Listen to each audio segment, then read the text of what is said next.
Culmina hoy, señorías, la tramitación parlamentaria con la vuelta desde el Senado de una ley que sobre todo tiene una característica y es que es absolutamente innecesaria.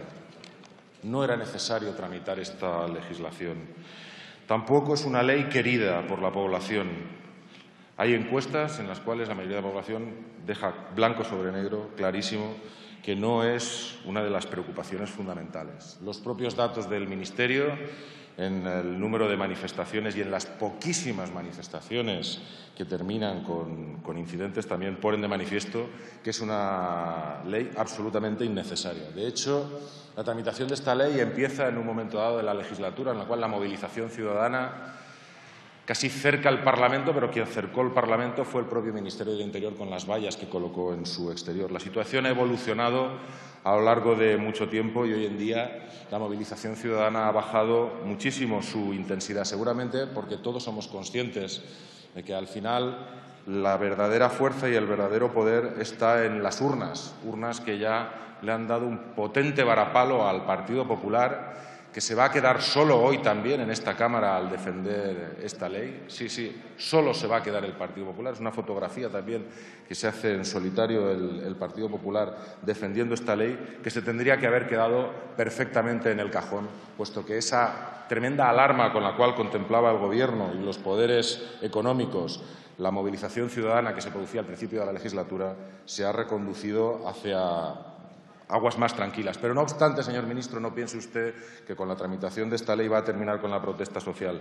La protesta va a continuar, aunque sea de formas mucho más imaginativas. Mire, a la plataforma No Somos Delito se le ha ocurrido hacer incluso una campaña con hologramas para continuar la movilización.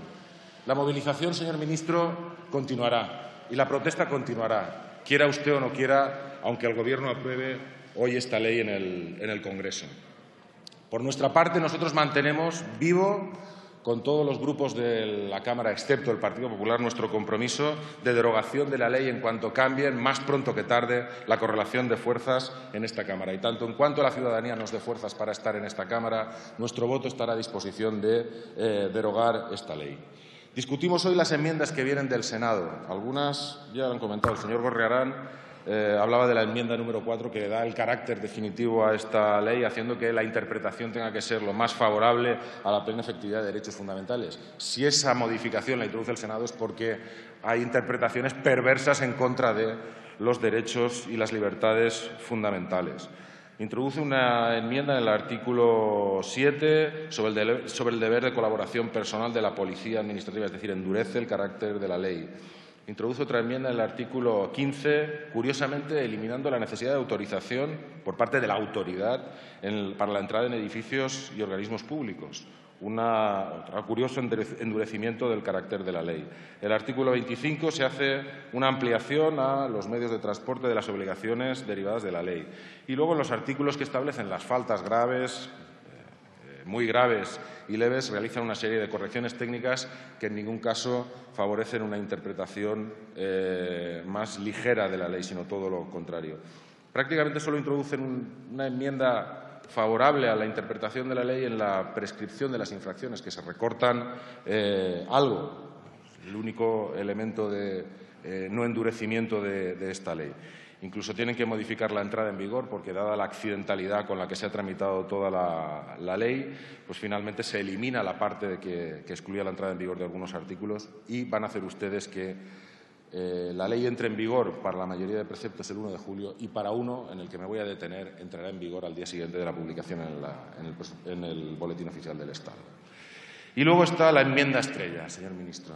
La enmienda estrella de este proyecto de ley, que es la disposición final primera, la aplicación de la excepcionalidad al régimen de Ceuta y Melilla, la legalización de las devoluciones en caliente, señor ministro, un auténtico esperpento en la tramitación legal. Primero, porque el Gobierno, que es el promotor de esta modificación de la ley, no se atrevió a poner directamente la modificación en el proyecto de ley, sino que la tuvo que traer, a pesar de que el tema ya venía de largo y lo tenían ustedes previsto, vino a través de una enmienda del Grupo Popular el último día que se podían presentar enmiendas.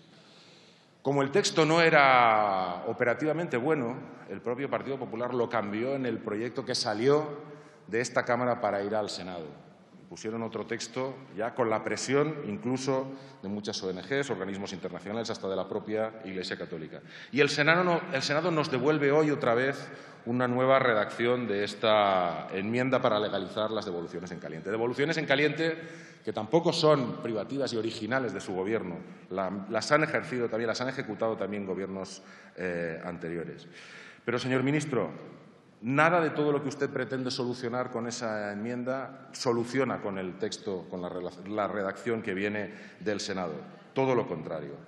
No entra en la cuestión de la ficción legal que supone su definición de operativo de frontera, la definición de frontera que aplica usted y que aplican las órdenes impartidas a la Guardia Civil. Mire, las fronteras, señor ministro, se lo vuelvo a decir por enésima vez, las fronteras vienen reguladas en los tratados internacionales y en normas de obligado cumplimiento por el Estado español, no en las directrices y en las órdenes que se le imparten a la Guardia Civil.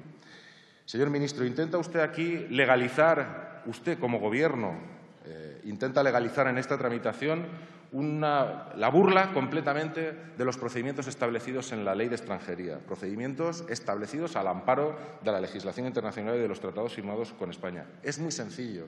Cuando se detecta a un extranjero en la línea fronteriza, se le tiene que someter a una serie de trámites que obliga la ley y que esta enmienda no modifica. Se le tiene que trasladar a comisaría, se le tiene que identificar y luego se puede proceder a su devolución. Pero, en todo caso, siempre la ley tiene que garantizar cuestiones fundamentales: la asistencia legal, el intérprete en su caso y, en todo caso, el recurso ante una resolución que es contraria a sus intereses y, en todo caso, también la tutela judicial. Nada de todo esto exime a la Guardia Civil en esta redacción que se le da, sino todo lo contrario, señor ministro. Lo que introduce es una mayor confusión. Al final lo deja todo usted en el conflicto entre la conciencia de la Guardia Civil, que tiene que cumplir con la normativa internacional, y así se dice en esta enmienda, y las órdenes que usted desde su ministerio imparte, y que son órdenes que contrarían el ordenamiento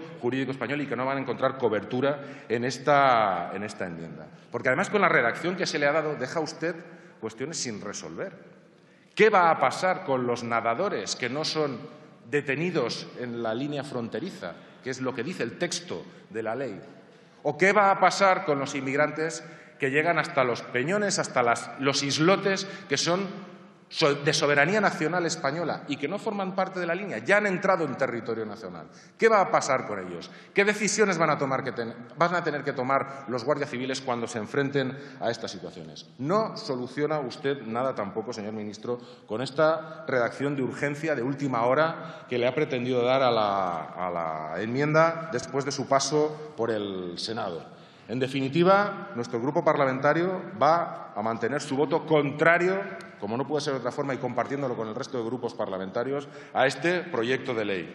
Y vamos a hacer, una vez más, pública nuestro compromiso total y absoluto de derogación de este proyecto de ley en cuanto a la correlación de fuerzas en esta Cámara cambie más pronto que tarde. Nada más. Muchas gracias. Gracias, señor Sisto. Por el Grupo de Convergencia y Unión, señor Guillaume.